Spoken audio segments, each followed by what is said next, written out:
संक्रमण धातुओं की कण या कणीकरण एंथैल्पी।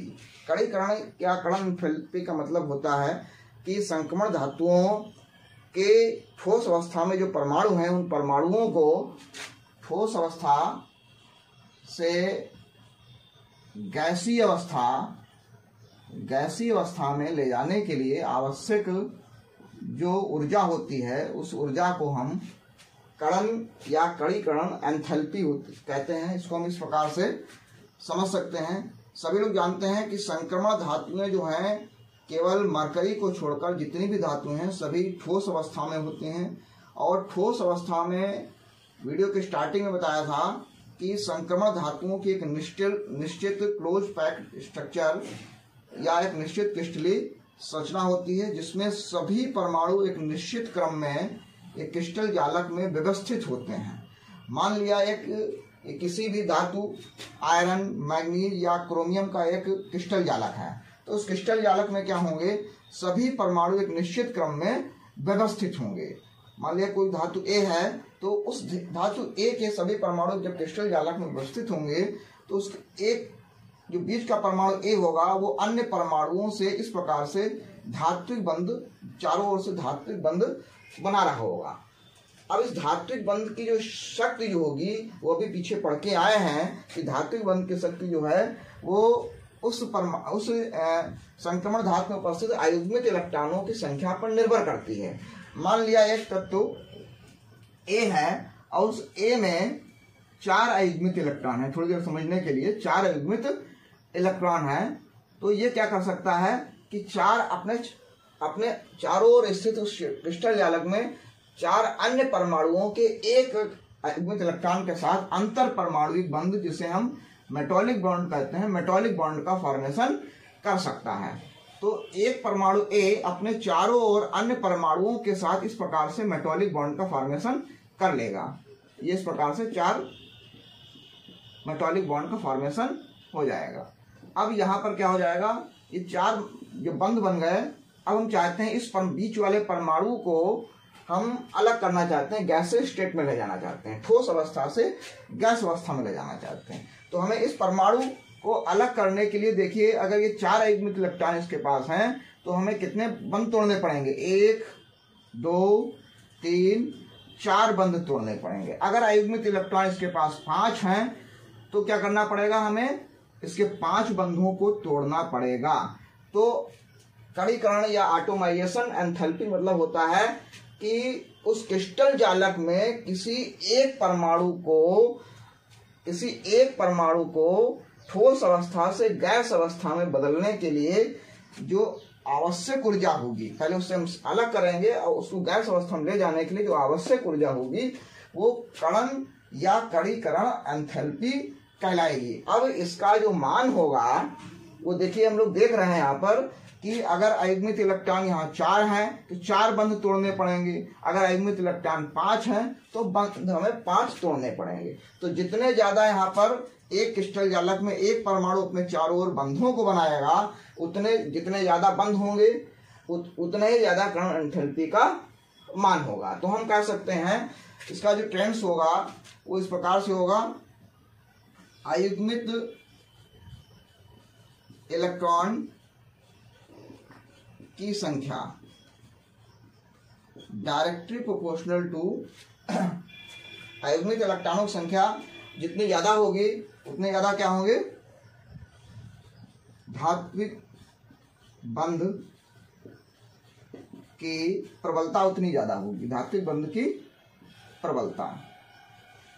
और धात्विक बंध की प्रबलता जितनी ज्यादा होगी उतने क्या होगा, कण एंथैल्पी का मान होगा। कणीकरण या कण एंथैल्पी का मान उतना ही ज्यादा होगा, क्योंकि हम अगर उस परमाणु को अलग करना है तो उतने ही ज्यादा हमें एनर्जी देनी पड़ेगी। जितने ज्यादा धात्विक बंध होगा और धात्विक बंध की प्रबलता जो होगी वो करेगी अयुग्मित इलेक्ट्रॉन। कहने मतलब अयुग्मित इलेक्ट्रॉन अगर 3 है तो हमें 3 वहां पर 3 बंध बन रहे होंगे तो कण एंथैल्पी उस 3 बंधों के बराबर होगी, तोड़ने के लिए आवश्यक ऊर्जा होगी। अगर बंध 3 के बजाय 4 हो जाए तो धातु और प्रबलता बढ़ जाएगी, जिससे कण एंथैल्पी का मान बढ़ जाएगा। तो स्टूडेंट्स इस एग्जाम्पल के द्वारा समझ में आया होगा कि जो कण एंथैल्पी जो होती है वो मुख्य रूप से निर्भर करती है कि उस क्रिस्टल जालक में एक संक्रमण धातु का परमाणु अन्य परमाणुओं से कितने बंधुओं से जुड़ा हुआ है, तो ये निर्भर करेगा अयुग्मित इलेक्ट्रॉनों की संख्या पर। अयुग्मित इलेक्ट्रॉन बढ़ेंगे, धात्विक बंध की प्रबलता बढ़ेगी, जिससे कण एंथैल्पी का मान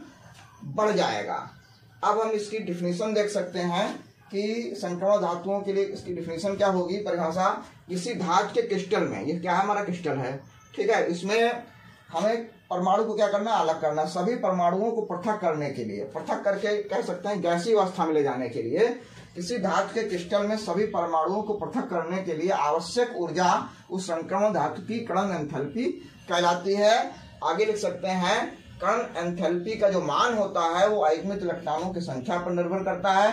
अयुग्मित इलेक्ट्रॉन संख्या बढ़ेगी, जिससे धात्विक बंध की प्रबलता बढ़ेगी, जिससे कण एंथैल्पी का मान बढ़ता जाएगा। अगर हम 3D सीरीज में देखें तो scandium, titanium, vanadium, chromium, manganese, iron, cobalt, nickel, copper, zinc, तो यहाँ पर अयुग्मित इलेक्ट्रॉन कितने होंगे, 3D 1 होंगे, यहाँ पर 3D 2, 3D 3, फिर ये 3D 5, 3D 5 और 4s1, यहाँ पर 3D 5, यहाँ पर 3D 6 होगा, यहाँ पर 3D 7, 3D 8, यहाँ पर 3D 10 और 3D 10।